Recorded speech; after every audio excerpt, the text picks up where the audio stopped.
नमस्कार मंडळी, आज मी बनवते आहे मांदेली फ्राय. त्यासाठी मी बाजारातून मांदेली आणली होती मस्तपैकी एकदम ताजी. त्यानंतर त्याला स्वच्छ करून घेतलं.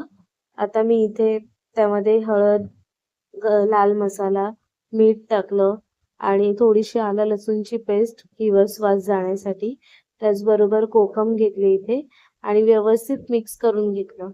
त्यानंतर मी इथे 2 चमचे तांदळाचं पीठ, 1 चमचा रवा, थोडासा लाल मसाला, थोडीशी हळद आणि पिठाला लागेल तेवढंच चवीनुसार मीठ घेतलं.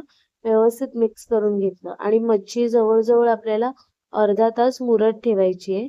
त्यानंतर मी इथे पॅनवरती तेल गरम करत ठेवलं आणि एक-एक मांदेली जी आहे ना मसाल्यामध्ये घोळवून ठेवलेली, ती पिठामध्ये इथे मिक्स केली आणि आपल्याला तव्यावरती सोडायची आहे. आधी मी सर्व पीठ जे आहे ते लावून घेतलं मच्छीला व्यवस्थित आणि एक-एक करून तव्यावरती सोडून घेतली. जेव्हा तेल व्यवस्थित गरम होईल, तेव्हाच आपल्याला ही मच्छी सोडायची आहे. मांदेली हा मासा जास्त वेळ लागत नाही शिजण्यासाठी, त्यामुळे अगदी कमी वेळात मच्छी फ्राय होऊन जाते. एक बाजू तेलावरती व्यवस्थित भाजली, की आपण दुसऱ्या बाजूने मांदेली परतून ठेवूया.